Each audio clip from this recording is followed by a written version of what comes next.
94,000 కోట్ల ఖర్చైన ప్రాజెక్టులో 1,00,000 కోట్ల అవినీతి అనేది ఒక తెలివి తక్కువ అంటున్నాడు. మరి ఆ తెలివి తక్కువ ఆయన అల్లుడు, మా కర్మగాలి. ఆ తెలివి తక్కువ ఇలా ఈ రాష్ట్రానికి ముఖ్యమంత్రి. కాబట్టి మేము అనేది ఏంటంటే రేవంత్ రెడ్డి గారు ముందు పోయి వాళ్ళ మామగారి దగ్గర కూర్చొని కొన్ని పాఠాలు నేర్చుకుంటే మంచిది. కాళేశ్వరం ప్రాజెక్టు విచారణ పూర్తిగా అయిపోయిన తరుణంలో మళ్ళీ 2 నెలలు పొడిగించి కేసీఆర్ ను ఇటు హరీష్ రావును పెంచినటువంటి సందర్భం కనిపించింది. దీన్ని ఎట్లా చూస్తుంది? ఖచ్చితంగా కక్ష సాధింపు, రాజకీయ వేధింపు తప్ప ఇందులో ఏమీ లేదు. నిజం నిలకడ మీద తేలుతుంది.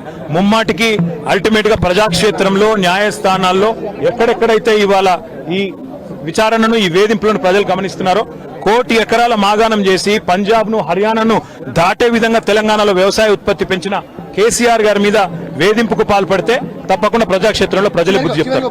ఏడాదిన్నర కాలంగా ఒక ప్రాజెక్టు డిపిఆర్ గానీ, కనీసం శంకుస్థాపన గానీ, ఒక ఇటుక పెట్టి కట్టే దాఖలా లేవు. ఎట్లా చూస్తారు కాంగ్రెస్ పార్టీ? ఎట్లా చూసేదేముంది? ఇటు కూలగొట్టడానికి వచ్చింది తప్ప కట్టనికి రాలేదు. ఈ పేదల ఇండ్లు కూలగొట్టడం, ఇట్లాంటి ప్రాజెక్టులు కూలగొట్టడం, విధ్వంసకరమైన ఆలోచనలు, రాజకీయ వేధింపులు, కక్ష సాధింపు తప్ప ఈ సన్నాసికి ఏమి చేత కాదని అర్థమవుతా ఉంది. అందులో అర్థం కాకపోవడానికి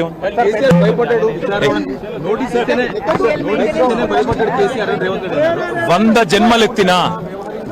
జన్మలెత్తినా రేవంత్ రెడ్డి అనే చిల్లరగానికి కేసీఆర్ గొప్పతనం అర్థం కాదు. రేవంత్ రెడ్డి గురువు, ఆయన జేజమ్మతోనే కొట్లాడినోడు కేసీఆర్.